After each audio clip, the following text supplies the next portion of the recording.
Hi everyone, this is Seller Newsletter number 3 for the fall 2023 sale. Okay, so let's talk a little bit about how you get paid. So this is a question we get a lot. So the two options for getting paid are either a paper check or PayPal, okay? So the default is check. So if I do not hear anything differently from you, you will be getting a paper check in the mail. In the email that I sent out in the seller newsletter, there is a link if you would prefer PayPal. So let me kind of explain a little bit about the pros and cons of each of those options, okay? So the paper checks, we start processing and printing within usually the Monday or Tuesday after the sale.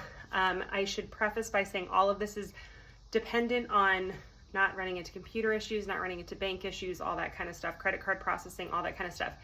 We do not usually have those issues, knock on wood, but I just like people to be prepared that it could take up to 3 weeks after that you would need to wait on your money. That has never happened when I have done it, but it is a possibility because technology is a great thing.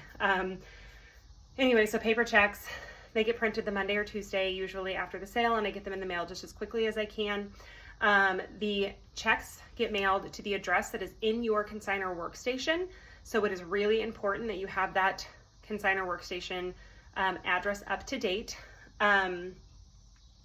If you are opting for PayPal, so the way that we do it, it does not take any money out on your end. So if anybody's ever paid you through PayPal that's not the friends or family option, you know that normally it takes a cut from the recipient's end. So we do something called a mass payment that takes it from our end instead so that you do not have to get that charge. However, using that process means that we have to transfer the money into our PayPal account before we can pay you, and that process takes a couple days.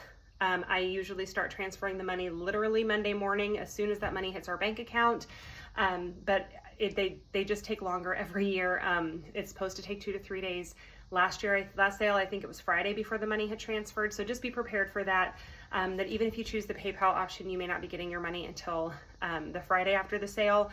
The paper checks usually arrive around the same time, depending on how speedy your mail is. I've heard of them taking up to 3 weeks to get to people, so just kind of be prepared for that. You just need to weigh out which option is the best for you. I'll tell you, our preference is PayPal just because once that money is transferred, I don't have to worry about following to make sure you cash your check and all that kind of stuff. If you do opt for a check, if the check gets lost in the mail, if it gets damaged, whatever, you will be responsible for a $30 fee for that stop payment. So just make sure that if you opt for a paper check that you're comfortable with that. Let's see, a few other notes. So if you are a first-time consignor, it is super, super, super important that you are checking the website to make sure you understand all of your expectations and that you know what to expect at our sale. We understand it's a little overwhelming. There's a lot of information, but please don't hesitate to reach out if you have any questions. It's super important that everybody is following the same guidelines. That's what keeps our sale neat and organized, and ultimately what helps your items sell better because our shoppers don't feel overwhelmed and they feel like they can shop, and so they'll keep grabbing stuff, okay? So we are kind of starting to get down.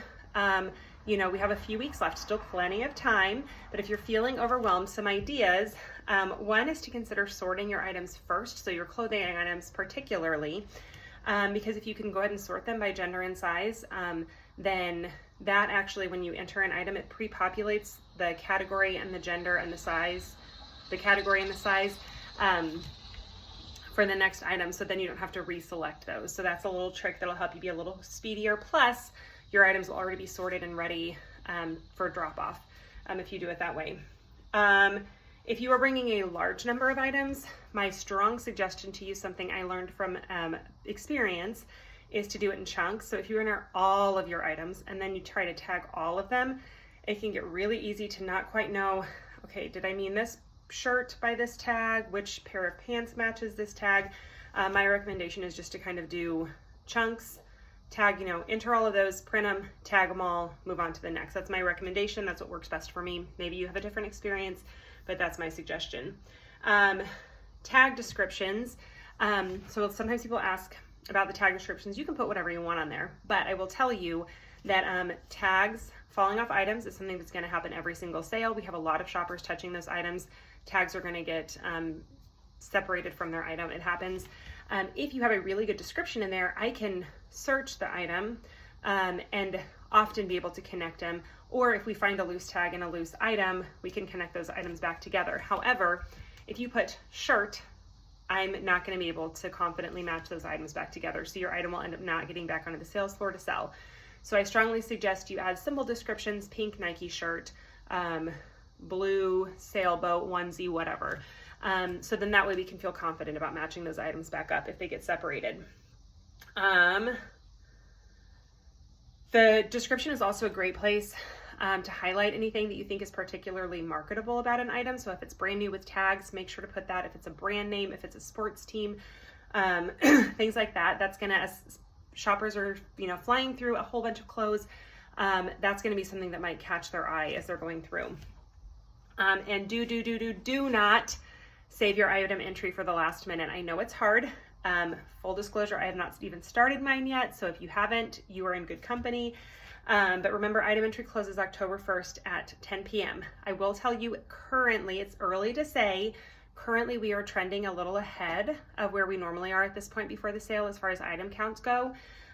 So just be aware, just a reminder that we do reserve the right to shut down item entry early if we reach that cap. We know from experience over this certain amount of items, we don't sell more.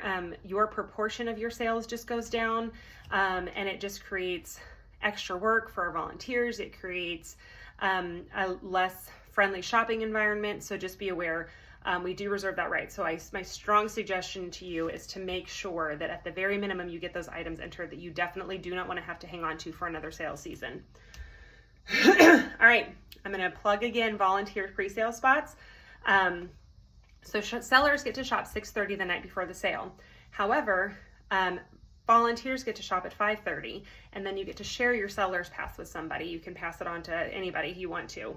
A well-staffed sale is always going to be the best sale. So if you would like to volunteer at the sale, we would love to have you. Please, you can do that straight through your workstation. You can just do, I think this is volunteer to work maybe. And you can sign up for your shift there. If you are looking at the shifts and you're like, I really want to be able to do this, but I don't see any shifts that quite match my schedule, please shoot me a message. Some of them have already filled up. So if you're wanting to volunteer, I would encourage you to do that sooner rather than later.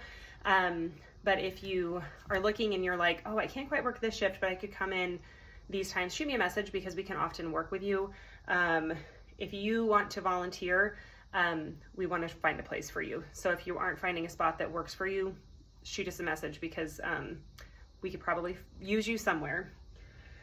Okay, a few additional notes. Make sure that you make that drop-off appointment. Remember, when you make the drop-off appointment, they are in 15-minute increments, but most people spend about 30 to 45 minutes there dropping off their items.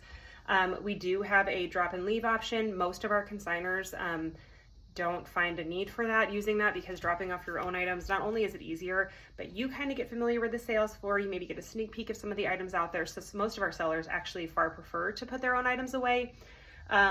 So just plan to spend 30 to 45 minutes there, depending on how many items you have. We do have volunteers who are able to help you. We just don't have the manpower to put them all away for you. Also make sure you have a pickup appointment. So if you are donating absolutely everything that does not sell, don't worry about the pickup appointment. Ignore me for the next few seconds. But make sure you make that pickup appointment. And then just to plug again, donation, if you can't come pick up, or if you're looking at your items as you're tagging them and going, I do not want to ever see these again, I'm tired of storing this stuff, our donation is a wonderful option. They all go to local organizations. We are very big on supporting local families with our sales. So definitely consider that if you are just thinking you are done looking at those items. Okay, that is it. Please let me know if you have any questions. I think it's going to be an awesome sale. Like I said, we already are trending a little bit ahead. So have fun. Keep getting your items ready.